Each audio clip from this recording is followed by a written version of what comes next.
Charles Bronson saw a man beating his wife in a parking lot. His response became legend.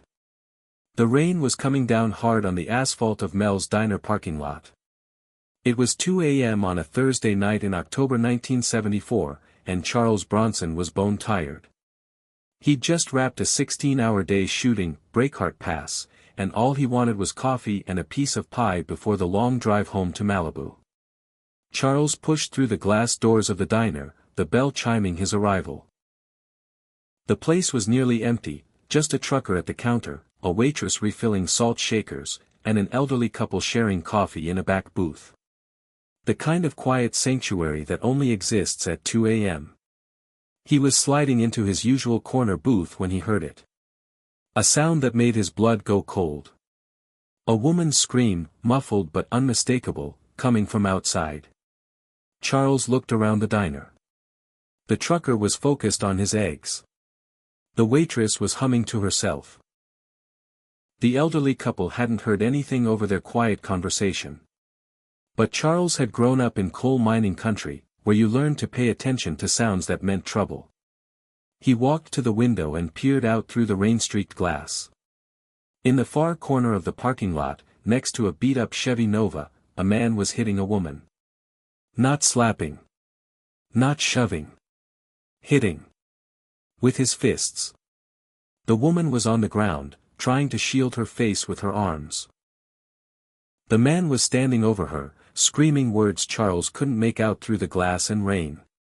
But he didn't need to hear the words to understand what was happening. Charles had seen this before. Growing up in Ehrenfeld, Pennsylvania, in a neighborhood where men worked dangerous jobs and came home angry, he'd seen plenty of men take out their frustrations on people who couldn't fight back. He'd sworn he'd never be one of those men. And he'd sworn that if he ever saw it happening, he wouldn't look away. He didn't look away now. Charles walked back through the diner, past the trucker and the waitress and the elderly couple, and pushed through the doors into the rain. The parking lot was poorly lit, just a few flickering street lamps casting long shadows.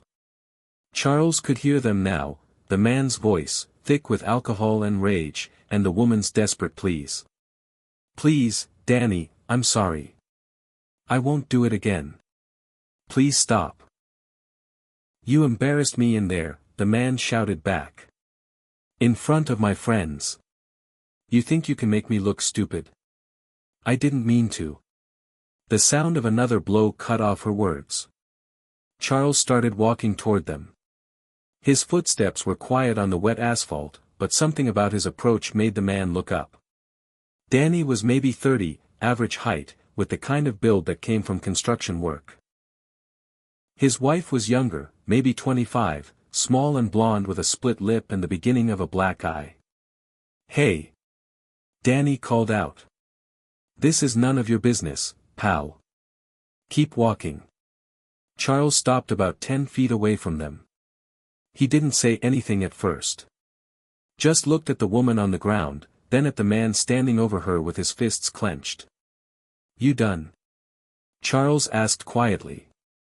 "I said this is none of your business. Lady on the ground makes it my business." Danny took a step toward Charles. Up close, Charles could smell the whiskey on his breath, could see the aggressive posture of a man who was used to intimidating people. "You know who I am?" Danny demanded. "I'm Danny Kowalski. I work construction. I got friends. You don't want to mess with me." Charles looked at him for a moment. Then he smiled, not a friendly smile, but something cold and dangerous. "I'm Charles Bronson," he said simply. Danny's face went pale. Even drunk, even angry, he recognized that name. Everyone in America knew that name. Charles Bronson, the stone-faced actor who played vigilantes and tough guys. The man who made his living hunting down bad guys on movie screens. "Look, Mr. Bronson, this is just a misunderstanding. My wife, she what?" Charles interrupted. "She deserved to get beaten up in a parking lot. She embarrassed me. So you decided to embarrass her back. With your fists." The woman was sitting up now, wiping blood from her mouth with the back of her hand. She was looking at Charles with a mixture of hope and terror, hope that someone was finally going to help her, terror that her husband would make things worse later. Charles knelt down beside her. His voice was gentle, completely different from the tone he'd used with Danny. "What's your name, ma'am?" "Linda," she whispered. "Linda Kowalski." "Linda, I need you to listen to me. Are you hurt bad? Do you need a doctor?" She shook her head quickly, glancing nervously at her husband. "I'm okay." "Really?" Danny didn't mean it. "He's been drinking, Anne." "Linda." Charles's voice was firm but kind. "This isn't your fault. You understand? Nothing you did made this okay." Danny was getting agitated. "Hey, that's my wife you're talking to. I don't need some movie star telling me how to handle my family." Charles stood up slowly. When he turned to face Danny, his expression had changed. Gone was any pretense of politeness or patience. "Your family?" Charles said. "Is that what you call beating up a woman half your size?" "She's my wife. What happens between us is our business." "Not anymore." "What's that supposed to mean?" Charles took a step closer to Danny. Then another. When he spoke, his voice was quiet, but there was something in it that made Danny step backward. "It means I know who you are now. Danny Kowalski. Works construction. Lives at." Charles looked at Linda. She whispered an address. "Lives at 847, Maple Street, apartment 3B. I know where you work, where you live, where you drink." Danny's face was getting red. "You threatening me?" "I'm making you a promise," Charles said. "If I ever hear about you laying hands on Linda again, if she shows up to work with bruises, if she calls the police, if anyone tells me you've hurt her, I will find you." "Yeah. And then what?" Charles smiled again. That same cold smile. "Danny, I've made a career playing men who hunt down guys like you. Men who think they're tough because they can beat up women and children. You want to know what happens to men like that in my movies?" Danny was quiet. "They don't win, Danny. They never win. Because eventually, they run into someone who's not afraid of them. Someone who's been waiting his whole life to meet a bully who needs to be taught a lesson."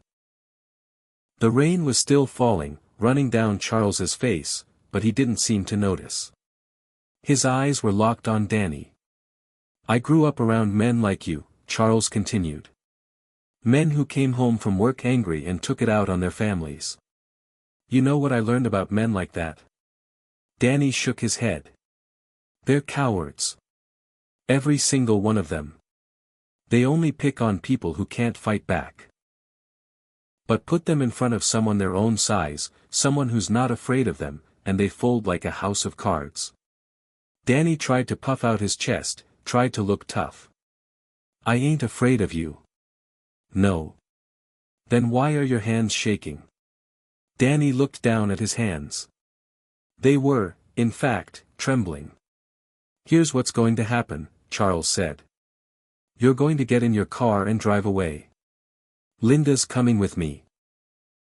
I'm going to take her somewhere safe, and she's going to decide what she wants to do next. And you're going to leave her alone. I can't just, she's my wife. Not anymore.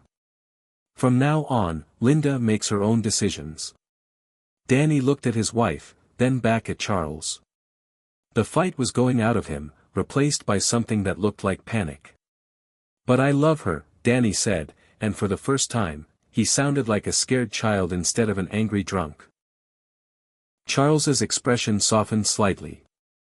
"Danny, if you love her, you'll let her go. Because this," he gestured to Linda's split lip and black eye, "this isn't love. This is ownership. And nobody owns anybody else." Linda was standing up now, using the car for support. She was looking at her husband with a mixture of pity and sadness. "Danny," she said quietly, "I can't do this anymore. I can't live afraid all the time. But where will you go? What will you do? Charles answered for her. She'll figure it out. There are places for women who need to start over. People who help. She doesn't have to do this alone. Danny's shoulders slumped. The rain had washed most of the anger out of him, leaving behind a confused, frightened man who was beginning to realize what he'd lost. I'm sorry, Linda, he whispered. I'm so sorry. Linda nodded. I know you are. But sorry doesn't fix this, Danny. Sorry doesn't make it okay. Charles walked over to his Cadillac and opened the passenger door. Come on, Linda. Let's get you somewhere warm and dry. As Linda walked toward the car, Danny called out one last time. Mr. Bronson. What if I get help? What if I stop drinking, go to counseling or something? Charles paused. For a moment, he looked at Danny with something that might have been compassion. Then maybe you'll become the man Linda thought she married, he said. But that's got to be your choice, Danny. Not because you're afraid of me, but because you're tired of being the kind of man who hurts people he's supposed to love. Charles drove Linda to a women's shelter downtown. He didn't just drop her off, he walked her inside, talked to the counselors, made sure she had everything she needed. Before he left, he gave her his business manager's phone number. If you need anything, medical bills, legal help, whatever, you call that number. They'll take care of it. Why are you doing this? Linda asked. You don't even know me. Charles was quiet for a moment. I know enough, he said finally. I know you're brave. It takes courage to walk away from someone you love, even when they're hurting you. 3 months later, Charles received a letter at his agent's office. Dear Mr. Bronson, it read. You probably don't remember me, but you helped me in a parking lot outside Mel's diner 3 months ago. I wanted you to know that I'm okay. I got a job as a secretary at an insurance company. I have my own apartment. It's small, but it's mine, and nobody hits me there. I also wanted you to know that Danny has been going to counseling. He stopped drinking and joined a group for men who hurt their families. I'm not going back to him, I can't, and I won't. But I hope he gets better. I hope he learns to be the person you said he could be. Thank you for seeing me that night. Thank you for making me remember that I deserve better. You saved my life. Sincerely, Linda Martinez. I went back to my maiden name. Charles kept that letter in his desk drawer for the rest of his life. Sometimes, when he was having a bad day or doubting himself, he would take it out and read it again. 15 years later, in 1989, Charles was at a charity event in Los Angeles when a woman approached him. She was well-dressed, confident, with a wedding ring and a genuine smile. Mr. Bronson. I don't know if you remember me. Linda Martinez. You helped me once, in a parking lot. Charles studied her face. The black eye was long gone, replaced by laugh lines. The fear was gone too, replaced by strength. Linda. Of course I remember. How are you? I'm wonderful. I wanted you to meet someone. She gestured to a man standing nearby, tall, kind-faced, holding the hand of a little girl. This is my husband, Robert, and our daughter, Emma. Charles shook the man's hand. Robert. Mr. Bronson, I can't thank you enough for what you did for my wife. She told me the whole story. You didn't just save her that night, you gave her back her life. The little girl tugged on Charles's sleeve. Are you really a movie star? Charles knelt down to her level. I am. What's your name? Emma. I'm 7. Mommy says you're a hero.